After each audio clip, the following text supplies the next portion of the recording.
In this presentation, Matt, Michelle, and I will be first introducing the three articles the lesson is based on, followed by more in-depth information about the ability to create moments where the speaker saves face and is allowed to say no through the use of modals of politeness, which is then followed by the presentation of the lesson and concluding remarks. In our daily lives, we communicate general information, ideas, beliefs, values, emotions, and attitudes to one another. Linguists Selsa Mercier and Olstein assert that in these interactions, the social, cultural, and physical aspects of any given situation determines the context in which we communicate with each other. We use language to establish and maintain relationships throughout our lives, and because of this, we try to cooperate with each other, in part by using body language and gestures, tone of voice, best choice of words, and more. Yet, the context of the situation is crucial in deciding not only the content, but the appropriate stress, rhythm, and intonation of the utterances people speak.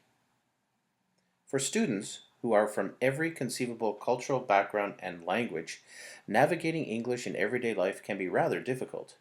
Both teachers and researchers alike have found that students may demonstrate a general proficiency of English, yet still lack pragmatic competence while communicating in the language. In order to communicate effectively in our daily lives, we must have the knowledge and ability to use language appropriately for any situation. However, according to Casper's 1997 research, many students tend towards a more literal interpretation with someone who is speaking to them, while often taking their words at face value rather than inferring the true meaning of what has been said. As a result, depending on the context, these situations can prove challenging and problematic for both the speaker and the listener. It is vital for English language learners to be able to comprehend what politeness means in order for them to use appropriate discourse within their everyday lives. As language instructors, we tend to correct learners on their grammar, pronunciation, and inaccuracies in functional exponents. Yet equally important is to have students engage in collaborative activities that allow instructors to offer feedback in terms of the language concerning politeness. Instructors should guide learners as to whether and to what degree they used appropriate intonation to sound polite, if they used language of the correct tenor for roles, statuses, and relationships, if they took their turn at the right time, showed appreciation for other individuals' contributions, and apologized for interrupting, unless it was absolutely necessary, and so on. The concept of politeness varies throughout cultures, and because of this, it carries a complexity of meanings for many different groups within their own societies. Seltzer, Mercier, and Olstein define politeness as something that is used to enhance social harmony. Brown and Levinson, whose politeness theory was originally presented in 1978, consisted of two specific parts, the first being their fundamental theory dealing with the nature of politeness and how it functions, and the second dealing with politeness strategies. Next up, Michelle will discuss the three research articles the lesson is based on. This presentation is based on research that shows how important it is for students to acquire and learn pragmatic knowledge. The first article demonstrates that explicit instruction is necessary to improve the student's ability to use polite words with the appropriate intonation for common social interactions. In this 2011 study, Gu investigated the request strategies of non-native speaker responses compared to native speakers. Conducted in a Chinese EFL classroom, the study employed both implicit and explicit instructions designed to help students learn and understand pragmatic knowledge and appropriateness for online communication. The results of the study indicate that students learn best through explicit instructions of request strategies.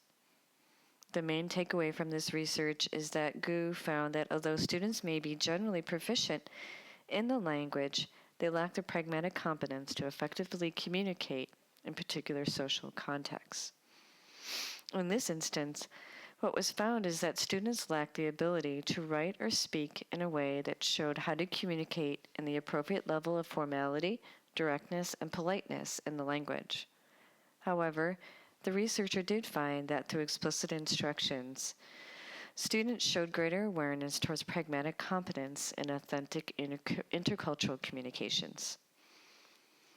In the next article, in 2007, scientist Chen conducted a study involving the interlanguage requests between Chinese and English speakers and how social hierarchy plays a role in or affects EFL's learners' choice of strategy used while communicating.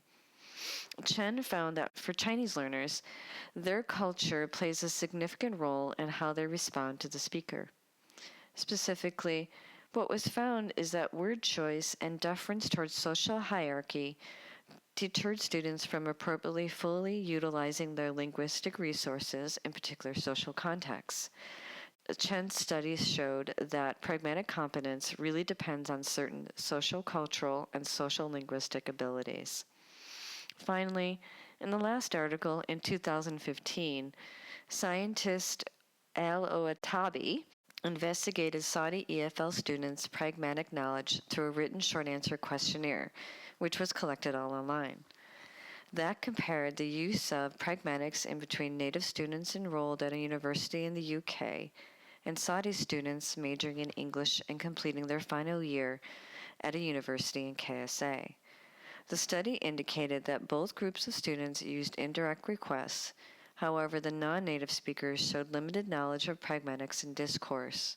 Namely, the students demonstrated limited knowledge and awareness in employing appropriate strategies and syntactic and lexical modifiers compared to native speakers. The examples of lexical and syntactic modifiers that were investigated in the study include could, can, would, possibly, and please. Next up, now Matt will discuss politeness of modal verbs in discourse. The focus for this short presentation will be on the politeness of modal verbs in discourse. Modal verbs are utilized, like other aspects of language, in that they can be analyzed from a pragmatic perspective, used to show various meanings or acts, including requesting, ordering, asking for permission, and so on. Discourse analysis is the interpretation of the language in the context of use, concerned with spoken language and written texts, in different figures of speech, from conversations to high forms of talk, according to McCarthy. Our focus in terms of language learners is the ESL student at the intermediate to advanced levels. These learners should be aware of how to use politeness of modal verbs in discourse, as they are at levels that require these types of knowledge and skills. Students should be aware, for example, of modal verbs such as can, used with interrogative and declarative sentences, as it can be used to express permission, possibility, and ability. Will, to continue, can be used when talking about the future, usually focusing on promises and requests. In addition, must expresses obligation and necessity, located in declarative and interrogative sentences. More on modals of politeness from Glenn. Other modals, such as could and would, relate to possibility. The primary function of these words is to relate to possible outcomes in references to utterances, but they are also used to create politeness for a similar reason. Instead of using please or thank you to be polite, modals of possibility allow interlocutors a chance to refuse a request without losing face. When a locutor gives this opportunity, it is viewed as polite because it maintains the current relationship and allows for multiple outcomes. In comparison, sentences without modals can be viewed as impolite at times. If a person says, "Give me some water," it is rude because it demands a certain outcome without the possible options that could be derived from adjusting the sentence.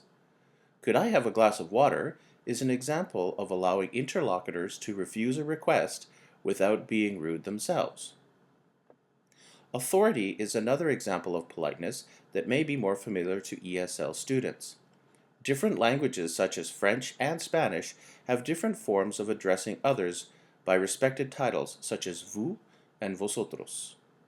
Addressing authority using may as a modal is another form of politeness. Asking permission from another person is submissive. When we ask, "May I borrow your pencil?" authority is shifted in order to gain permission for an action. Just as the modal of possibility have secondary function of politeness, this strategy allows the person in the position in authority to confirm or deny their request without altering relationships. Next, Matt will present the modals of politeness lesson. Teaching politeness in adult ESL can be broken down into 4 different parts, with an assortment of exercises and activities: simple politeness, agency, authority, and reversal. For our context, the students already have an understanding of modals from their foundations grammar courses. We will dive into discourse and secondary use of our modals. Politeness can be broken down into these 4 different categories that are included in this lesson. The student learning outcomes are that at the end of the lesson, students will be able to identify, replicate, and create politeness using please and thank you, face-saving strategies, and cultural norms. Students will also be able to avoid creating overly polite utterances, leading to awkward conversations among friends and family. First is conversation. Students will warm up by creating politeness with simple polite words or phrases that they know, like please and thank you. Some parts of discourse carry a social value of politeness on their own. A comparison that works in this way are words referencing time. Today, tomorrow, and yesterday are time words without any other value. Simple additions to sentences to add politeness in conversation are great ways to introduce the topic of politeness. For this short part of the lesson, we will use conversation and example sentences on our handout to see what students already understand. Next, students will create their own sentences using polite words. An example to differentiate between the students' options in conversation would be to make a simple request. Different contexts may be presented by the teacher to progress discussion. Each part of the lesson begins with discussion and ends with explicit instruction, as it is more effective for learners to retain information. This is the foundation used to create an understanding of pragmatics and introduce our topic. Now that students have warmed up with words containing simple values of politeness, we can begin to look at deeper meaning in alternative structures using modals. Next, relationships. In conversation, there's always a value set on the relationship between two people. Agency, when making a request, shows the burden of the possible future actions. The difference in agency influences the answer received. If I ask someone to lend me their lawnmower, they are the agent. Minimizing imposition should always be the goal when looking to implement politeness strategies. Removing the burden by asking to borrow their lawnmower is more polite. Additionally, using modals to create an opportunity for the interlocutor to refuse a request is a great practice.